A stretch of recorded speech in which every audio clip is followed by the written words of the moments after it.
Salut, c'est Adrien de Pop Culture Expérience. Comment ça va ? Je suis heureux de te retrouver en cette première semaine de septembre pour la suite de la saison 4 de Pop Culture Expérience que nous avions démarré avant l'été. Entre-temps, on a fait du jeu de rôle. On a partagé 2 quêtes. Et il y en a une troisième qui va arriver, on ne sait pas trop. Enfin, elle a été enregistrée, mais je ne sais pas quand je la publie. Mais là, c'est le retour de la saison régulière. C'est la saison qui commence de Ligue 1, de Ligue des Champions. On y va tout droit. C'est Pop Culture Expérience, le classique. On s'est quitté avec Chantal Barouin avant les vacances en épisode 5 de la saison 4. J'ai dit saison 5 dans un dernier épisode, mais pas du tout. C'est la saison 4. Et on démarre la saison avec du lourd en termes de pop culture, car on reçoit Julien de la Dimension Fantastique, qui est une librairie fantastique, de l'imaginaire en fait surtout. Il y a du fantastique, il y a du fantasy, il y a un peu de tout ça. Et c'est si ce n'est la référence des librairies de ce type à Paris. Et voilà, je vous en dis pas plus parce qu'aujourd'hui je vous laisse avec un extrait, j'espère que ça vous donnera envie d'écouter la suite. Et puis je vous donnerai un petit peu plus d'informations sur l'épisode complet à paraître demain. Ciao. Tu lis tout ce que tu vends ? Non, c'est pas possible de tout lire. Mais tout ce qui va être, en tout cas avec une recommandation, c'est un livre qui a été lu. Ça, c'est sûr. Nécessairement. Voilà. Sinon, on perd le métier. Là. On pourrait mettre un coup de cœur au pif. Mais oui, non, commercial, vraiment, marketing. Exactement. Mais ouais. tout ce qu'on a mis en avant, en tout cas, on l'aime, on l'a lu. Et on a lu beaucoup de choses quand même. Bien sûr. Les BD, effectivement, on aura lu un gros pourcentage de tout ce qu'on a. C'est sur le roman où, effectivement, tout lire, c'est compliqué. Bah oui, c'est sûr. On doit lire, je pense, chacun au moins une centaine de romans par an. Ce qui est déjà quand même, énorme. Tu me disais que tu faisais pas beaucoup de romans. Alors, on fait 50-50 à peu près. C'est-à-dire qu'on a la moitié qui va être de la librairie en tant que tout ce qui va être roman, science-fiction, fantasy, etc. Et l'autre partie est BD. Et sur les romans, le seul problème, c'est la quantité de sorties qu'il y a. C'est beaucoup trop. Dans notre domaine, il y a... En 2020. Dans votre domaine, tu veux dire dans l'imaginaire. Culture imaginaire. Ouais, tout ce qui est science-fiction, fantasy, fantastique uniquement. Il y a environ 1400 éditions et rééditions de romans. Et on en lit une centaine par an. Donc, Je fais bien de me lancer dans le roman. Je fais bien. J'ai écrit 10 800 mots, Julien, déjà. Ouais. C'est un 5e.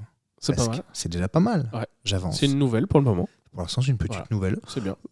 J'ai encore beaucoup de trucs à dire, t'inquiète. Mais je m'étais mis un. C'est pas du tout fantastique, hein, pas du tout. Et c'est une histoire d'amour, voilà. C'est juste le thème le plus abordé au monde. Je m'étais mis un. J'ai commencé à écrire, je me dis tiens, j'écris. Je suis arrivé à 5000 mots. Je l'ai fait lire à Romain, entre autres, forcément. Ah bah oui. On a échangé. Quand je te parlais d'artistique, c'est aussi là-dessus qu'on a échangé. Je me suis dit, bon, vas-y, je vais jusqu'à 10 000.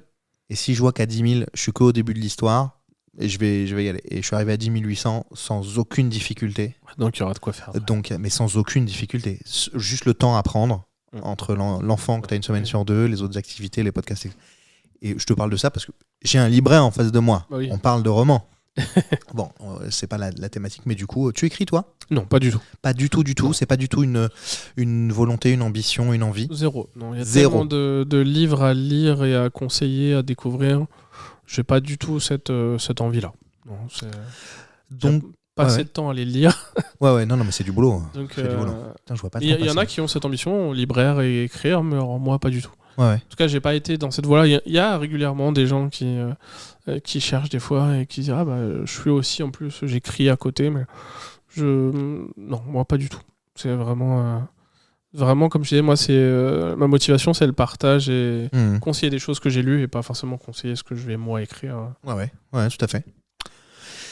C'est quoi ton... Je ne vois pas le temps passer, ça fait presque 1 heure. Hein. Déjà 53 minutes. Effectivement. Non, mais c'est un délire. Ouais. J'ai l'impression qu'on a démarré. Ça fait 10 minutes là, non ? Franchement, quasiment, non ? 10 minutes, un quart d'heure. C'est cool, c'est passionnant, hein, vraiment, Julien, ce que tu me racontes. Faille spatio-temporelle. Ouais, c'est ça. C'est ça. Je sais pas si je te pose celle-là ou l'autre après. Ou les deux. Non, moi je vais te poser les deux de toute façon. Si. C'est quoi dans la vie, dans la vraie vie, ton super pouvoir ? Alors, comment c'était cet extrait ? J'espère que ça vous aura donné envie d'écouter la suite. L'épisode complet demain sur un échange de près de 2 heures avec un libraire absolument génial. J'associe complètement la librairie au sujet, enfin c'est dans ma tête, au sujet commerce de quartier, commerce de bouche, qui connaît ses clients. Je dis commerce de bouche parce qu'on pense à son boucher, à son fromager, etc. Mais il y a aussi évidemment à son libraire. Donc c'est très très cool. D'ailleurs, il recherche une nouvelle associée. Toutes les informations sont sur ses réseaux sociaux. N'hésitez pas si l'aventure vous branche. Tout est très bien expliqué sur leur plateforme que je vous invite à rejoindre instamment. À demain pour l'épisode complet avec Julien de la Dimension Fantastique. Ciao.